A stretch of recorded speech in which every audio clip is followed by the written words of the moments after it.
धन्यवाद हो आज के सुंदर दिन के लिए प्रभु को हम धन्यवाद देते हैं।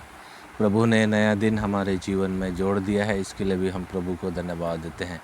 मैं पास्टर गब्रियल मरंडी आपके सामने नए मैसेज के साथ उपस्थित हूँ। आज का मैसेज है परमेश्वर के भले भंडारी। आइए शुरू करने के पहले हम लोग प्रार्थना करते हैं। धन्यवाद हो प्रभु जी, तेरी महिमा हो, तेरी प्रशंसा हो प्रभु जी आज के सुंदर दिन के लिए। प्रभु जी हालेलुया, नया दिन को भी हमारे जीवन में जोड़ दिया है। प्रभु यीशु हम धन्यवाद देते हैं। प्रभु जी हालेलुया, मैं तेरे दास होने के नाते प्रभु यीशु तुझसे विनती कर रहा हूँ, प्रार्थना कर रहा हूँ प्रभु जी आज के मैसेज के लिए।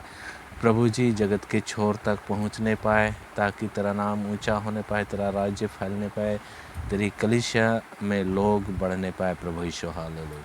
प्रभु जी जितने मुझे फॉलो करते हैं और जो नहीं भी फॉलो करते हैं, सबको तेरे हाथों पर समर्पित करते हैं।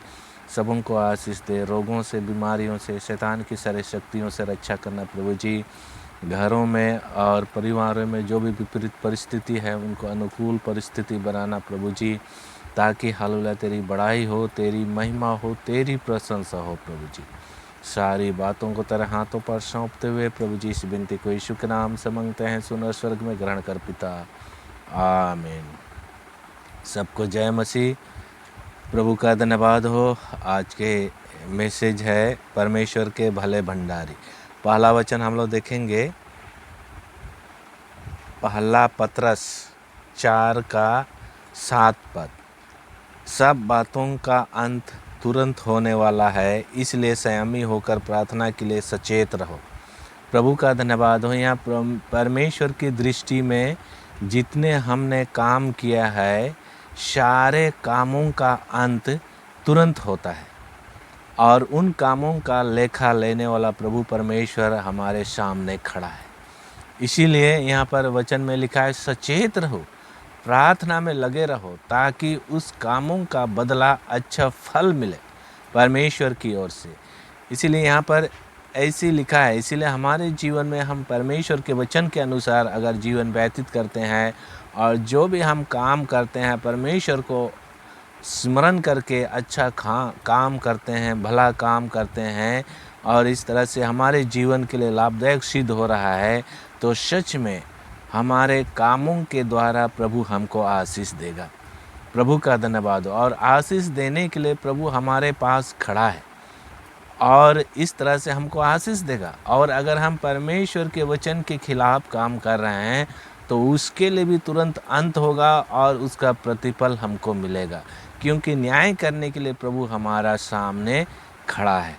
प्रभु का धन्यवाद हो। दूसरा वचन देखेंगे, पहला पतरस 4:8। वहाँ पर लिखा है, सब में श्रेष्ठ बात यह है कि एक दूसरे से अधिक प्रेम रखो, क्योंकि प्रेम अनेक पापों को ढांप देता है।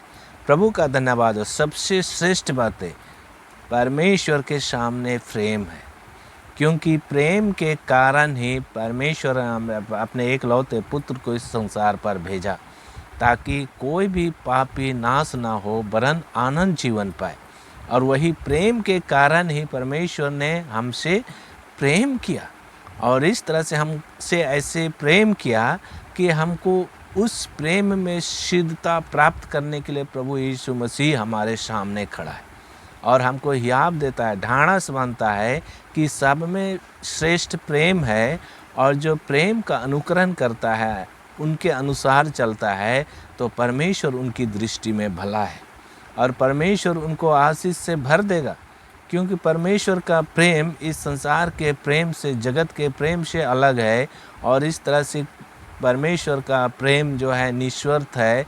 परमेश्वर का प्रेम जो है हमारे बीच में, वह मनुष्यों को बचाने के लिए है। प्रभु का धन्यवाद हो। और संसार का प्रेम स्वार्थी प्रेम है, मतलबी प्रेम है, अपने मतलब के लिए प्रेम करते हैं एक दूसरे के लिए। लेकिन परमेश्वर का प्रेम ऐसा नहीं है, बल्कि मनुष्यों को बचाने के लिए है। प्रभु का धन्यवाद हो। इसीलिए सब में श्रेष्ठ है प्रेम, और प्रेम का जो अनुसरण करता है, वो परमेश्वर के धन्य लोगों में से गिना जाएगा। प्रभु का धन्यवाद। और इस तरह से प्रभु हमारे जीवन में आशीष से भर देगा। और हम लोग देखेंगे तीसरा वचन को, पहला पतरस 4 का 9 पद, वहाँ पर लिखा है, बिना कुड़कुड़ाए एक दूसरे का अतिथि सत्कार करो। प्रभु का धन्यवाद हो। यहाँ बिना कुड़कुड़ाए, बिना दुख के, बिना परेशानी के एक दूसरे का अतिथि सत्कार करो। प्रभु का धन्यवाद हो। यहाँ परमेश्वर हमको सिखाता है कि जितने मसीह लोग हैं इस संसार में, उनसे अच्छा मेल मिलाप रखो और इस तरह से एक दूसरे का अतिथि सत्कार करो, ताकि अतिथि सत्कार के द्वारा, उस परमेश्वर के प्रेम के द्वारा बहुत सारे पापों को हम ढांप देता है। और जब हम ढांपते हैं उस पापों को, तो परमेश्वर की दृष्टि में वह व्यक्ति धन्य कहा जाता है। परमेश्वर की दृष्टि में वह व्यक्ति धन्य है, क्योंकि परमेश्वर के वह आज्ञा जो हमारे जीवन में लाभदायक है, उसको हम पूरा किए हैं। प्रभु का धन्यवाद हो। इसीलिए अतिथि सत्कार ना भूलो, क्योंकि अनजाने में हमारे घरों में, परिवारों में स्वर्ग से स्वर्गदूत उतर करके हमारे बीच में आता है। और अगर हम अतिथि सत्कार हम करते रहते हैं, तो अनजाने में स्वर्गदूत का भी हम अतिथि सत्कार करते हैं, उनको खिलाते पिलाते हैं, जिसके कारण से स्वर्गदूत परमेश्वर के पास जा कर के उन सारी घटनाओं को बताता है। और इस तरह से परमेश्वर हमारे जीवन में आशीष से भर देता है। हमारे जीवन से प्रसन्न होगा परमेश्वर, और हमको नीचे नहीं ऊपर बैठाएगा, और इस तरह से प्रभु की दृष्टि में हम भले मनुष्य होंगे। प्रभु का धन्यवाद हो। और हम लोग एक वचन देखेंगे, पहला पतरस 4 का 11 पद, वहाँ पर लिखा है, यदि कोई बोले तो ऐसा बोले मानो परमेश्वर का वचन है। यदि कोई सेवा करे तो उस व्यक्ति से करे जो परमेश्वर देता है, जिससे सब बातों में यीशु मसीह के द्वारा परमेश्वर की महिमा प्रकट हो। महिमा और साम्राज्य युगानुयुग उसी का है, आमीन।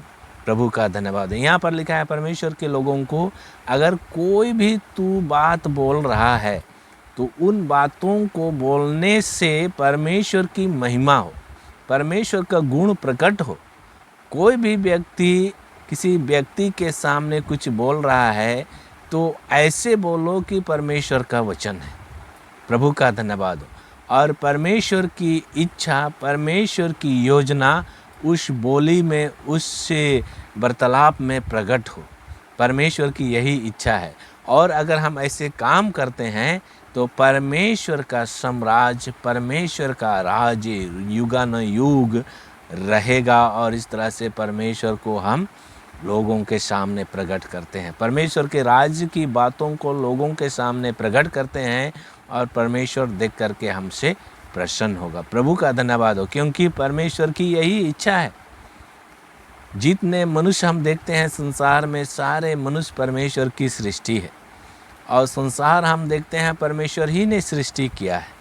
और उन सृष्टि को बचाने के लिए परमेश्वर ने हमको आज्ञा दिया है, ताकि जो भी हम बातें बोले, परमेश्वर के वचन ही लगे लोगों को सुनने में, ताकि लोग परमेश्वर का गुणानुवाद करें, परमेश्वर को धन्यवाद दें, और इस संसार जो परमेश्वर ने सृष्टि किया है, उस सृष्टि बचा रहे। प्रभु का धन्यवाद हो। परमेश्वर की यही इच्छा है। इसीलिए हमारे मुख से, हमारे जीभ से, हमारे होंठ से परमेश्वर का वचन हमेशा निकलनी चाहिए। जो भी हम बात बोले, परमेश्वर के वचन है करके बोलना है। प्रभु का धन्यवाद हो। और अगर हम ऐसे बोलते हैं, तो सच में हमारे जीवन से परमेश्वर बहुत ही प्रसन्न होगा, और इस तरह से हमारे द्वारा इस संसार में बहुत सारे ऐसे काम हैं जो परमेश्वर करेगा।